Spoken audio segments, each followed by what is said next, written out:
Under my wing, child, you have entered the darkest durance of the end of the world, the dominion of tragedy. Do not leave my light, or you will be swallowed by the black. The history of hate in your land traces its roots here, where the seed planted by the begotten king had fermented and grown, the branches tearing through the earth and penetrating all life above. Witchmen, those misguided souls stolen from my grace, were molded in the shape of this foul king's form. I did not reach them in time, and in turn, another mother had taken my place. Where I had hoped to impart a will to live in them, that mother had brought an antithesis, preying on their fears and animosity, and exaggerating these insecurities to heights unforeseen. And so the same tragedy that plagued the Witchmen finds itself repeating with you and those behind their walls. A schism forms between those who are wanting and those who are rich. Material, beauty, and status, all tenets to the divide. Extremes are tempting in dire times when the status quo has proven to have failed. Yet it is often with these extremes that irrevocable damage occurs. Pull the disenfranchised out of the muddy waters. Meditate and save whatever you can. I am weak, child, but you are strong. You have one thing that I lack. True empathy, that a god lacking the same fragility of mortals cannot grasp. Those on the mortal plane who are swallowed by obsession, by trauma or rage, will find themselves a world which mimics that terrible bloodied land you traversed, and are soon to again. To have hope dim and hate simmer in these times is understandable, expected. To be pessimistic when you look at history as a series of tragedies. However, you run the risk of looking through that wretched lens of despair until your passing. Every moment of good is then ignored. Every small triumph and miracle is trivialized against some other atrocity. You avoid every opportunity, trepid to every chance, fearful of the risks, and so you stay clinging to what you know. This may not apply to you, child, as you still march on with a yearning to halt a disaster rather than letting rampage run its course, as the cynic inside us would do without hesitation. I am burdened with the curse of prescience of tragedy, and I weep. You will talk with a soul who was beholden to ultimate misfortune. I was too late to help him. Feel sympathy for his plight, but do not let his spoiled tongue coerce you to committing evil. I just wish I could have saved him, if only I was stronger. Tell him I am sorry, though I'm afraid any apologies are too late.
remembered. Oh, they all scream the same demand. Actualize me. To chaos from stasis. Between our story is told.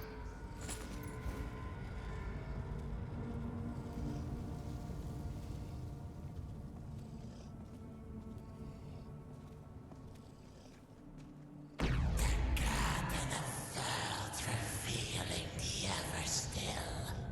Here is where we begin. In this perfect absence, two beings live with no knowledge and showing the spectre back to what was. What is does not matter.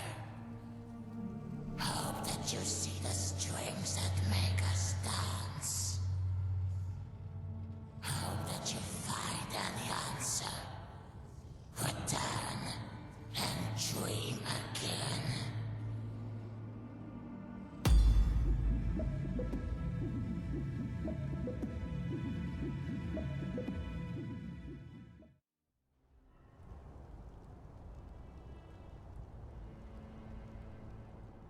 They should have sent a better stock of Bretons to overtake this outpost. I swear that I can recognize some from the exiles we've rounded up. Our hands are tied, I'm afraid.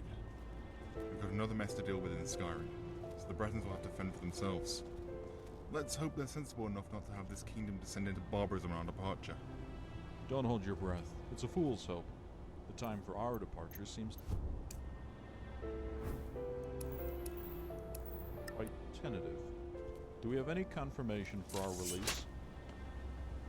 Immediately after this transfer is complete, we'll return to the Great work at the outpost. You found an ally in the Empire.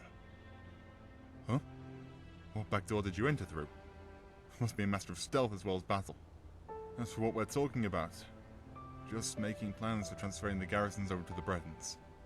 Disorder in Skyrim calls, and the Empire beckons us to be their vanguard. What else can we do here? It seems most are dead set in digging a deeper hole for themselves despite our best efforts. I know this is disheartening, but I have faith that the Reach, without Mortarfane, may fare a great deal better. That is, if someone less tyrannical is appointed by Sigmane, instead of some doppelganger to the most recent lord, which has been a common theme in this land. In fact, I've heard Sigmane's son, Damien, may just be the lord that breaks the cycle. We can only hope.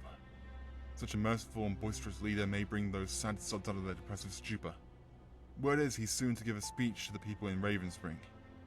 May want to go over there and see what he has to say. You never know. You could drop a word of advice to the prince that may forge a better future in this realm. Nothing noteworthy. Petty disputes and all the entailing drama. I'm sure you're well versed in the Reach's people, so I won't need to divulge too much. Actually, come to think of it, events seem to be not as dour. Like the kingdom is finally experiencing its boon. I don't want to get my hopes up, but it really does seem different this time. Alas, we won't be here to relish in what may be, as we've already set course for Skyrim. Again, nothing eventful. Would have told you otherwise. Yet, if you want something to chew on, we've had word from the kingdom of some of their serfs wandering north, though not enough to cause a serious outcry. Looks like the absolute worst of the toiling masses are vanishing, which the nobility have been elated by. More for the treasury, and less mouths to feed. There aren't many civilized spots north of the kingdom, and I'm damn sure an unarmed peasant isn't going to make it 10 yards approaching those witchmen, so we haven't sent anyone up there to find out. Just not worth the hassle, and we're already spent as a garrison. We should have been thrice our number, but the Reach has weathered us down to a trifling band of injured and mad.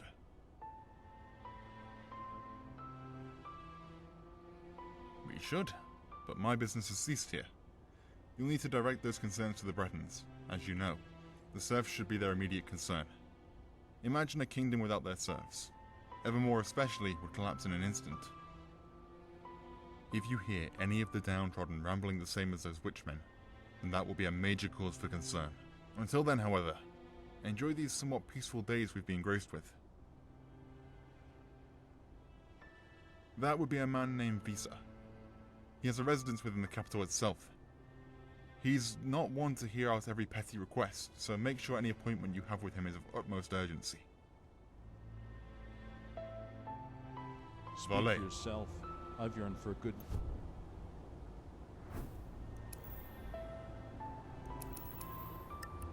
sleep for a decade now. I just hope Skyrim doesn't harbor the same hostility, the same corruption that fills this room. Cross fingers. Hopefully I can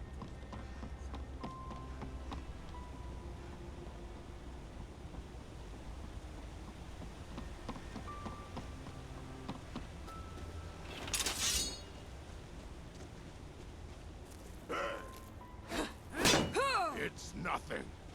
I see you, scum. Wrong move. Mercy. No damn greenskin filth.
Not for your daily sacrifices, evermore would cease to be.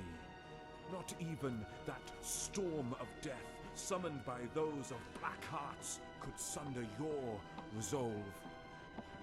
So it is tragedy, nay, insult, that you boldest of Bretons, man and woman alike, have suffered under debauched tyrants, lords who sought their wants to the destruction of yours. Is it not time for someone to break? You have my ear. The people need a figure of hope, a paragon where all the other leaders had failed. A great privilege to be of the few progenitors of good in the Reach. Unfortunately, I am to depart here soon. So anything you need to say, make it brief. 3/4 of today's schedule still awaits. Come here, scoundrel. Your prince has shown mercy, sir. Let's show your appreciation. A grave tone to those words. Not something to be taken in its stride, I assume. Yet I have important men waiting for me in the west, so we must speak later. Farewell, friend. Now, speak up. The people need a figure of hope. Unfortunately, I am to depart here soon. So, I've enough dogged worship from the people. Though, having laboured over that speech for the better half of a week, I wouldn't react well to criticism.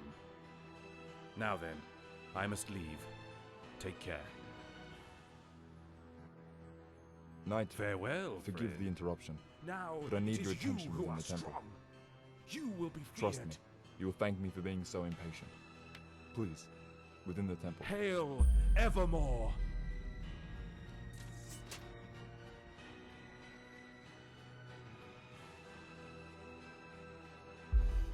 You most likely came across remnants of Durrani civilization. A wonder to modern architects and labourers alike that their structures still hold after all these years. Even the marble still shines, not having succumbed to the ruinous elements that erode our walls every so often. How did it feel? Was the air strangely fresh? How bizarre. That's not characteristic of the Durrani at all. Wait, yes. Not Durrani at all, but Ayleid. The Ayleid embassy built by those Durrani all those millennia ago. You've heard of the Elysian Empire, surely, and their revolt against the Ayleids of Old Cyrodiil, ages before the Empire came to be. Then I needn't bore you with yet another recital. That slave revolt, having swept over large swathes of Cyrodiil, had then turned their gaze west to the Durrani hegemony, now High Rock. Desperate and engulfed in panic, the Durrani pulled whoever they could from what remained of the Ayleid. One prominent figure, with the moniker of the last king, Dinah by name, who had followed that fleeing diaspora. A very desperate alliance, to speak the truth. In no other situation would that vile king interact with an outsider, let alone send aid for his kin. When the first Elysian stepped into his periphery, the nightmare was unleashed. The Reach had turned into some damned oblivionscape that would send any timid soul running to the other end of Tamriel. That's what the tomes show, though such a being that was surely the product of Daedric consort could have just faded into the arms of whatever prince he knelt to. When they did breach the inner sanctum, scholars had talked of the interior being a patchwork of human bodies, stitched together from one end of the giant hall to the other. The king and his debauched Ayleid underlings were seemingly unfazed about the assailants at the gate, still immersed in their profaned work. This allowed those forlorn Nords to approach. Upon realizing that his artistry was meddled with, he recoiled and flayed those unfortunate souls who made their advance, almost in an instant. Then came the cacophony of screams, killing those further back immediately after. When it proved futile that mere men went up to the task, Alesia had called upon a friend. All evidence and descriptions of this person pointed to one candidate, Polinial. Not often do the clouds part, and we have a simple tale which can be spun to the young. If you're looking for such stories, then Evermore and those lands further west will be your calling. Though looking at you, such light-hearted tales would quickly grow to bore. Good fortunes.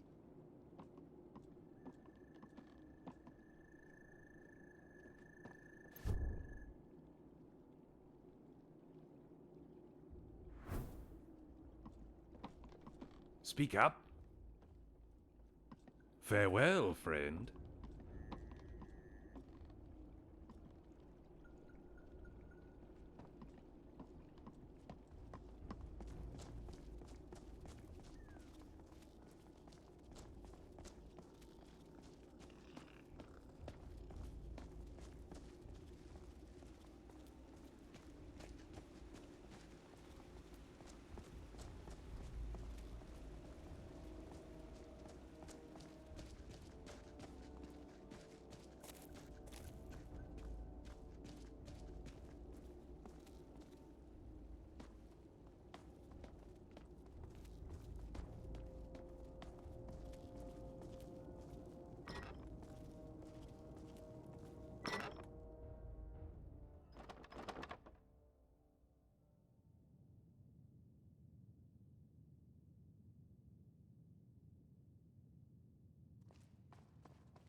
It's about what the missionary saw when he scoured that damn facility in the mountains. Or rather, what he's seen now that made him evoke such dread. The prince, Damien, had entered the temple to greet us. Almost immediately did the missionary become capricious. I thought it was fatigue from the exercise, but he was extremely pallid. I've never seen such a drastic turn of health so quickly. I've sent him off to the Divide, where Fennig, the town's priest, will look after him. He is young, and the events that transpired here have probably overwhelmed him. Every fibre of my being begs you not to pursue this cause, but this spurious revival of the town irks me. If the missionary's suspicions were true, and we did nothing, I would not be able to live with myself. As you already know, these alteration exercises the missionary undertakes are extensive, so much so that the senses become incredibly sensitive and highly attuned.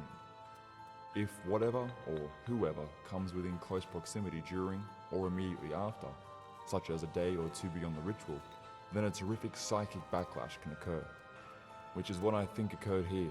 Coincidentally, the last item he traced was provided by you. I won't draw conclusions, as I cherish the welfare of the kingdom too much. Yet I tell you of this because I know you are of the scrupulous sort. So assuage this malaise, and pray that the prince is not implicated in these affairs. Your arrival here has been a miracle. Thank you, knight. Were it not for you, we would all be suffering a fate worse than any could fathom. Blessings for your future journeys.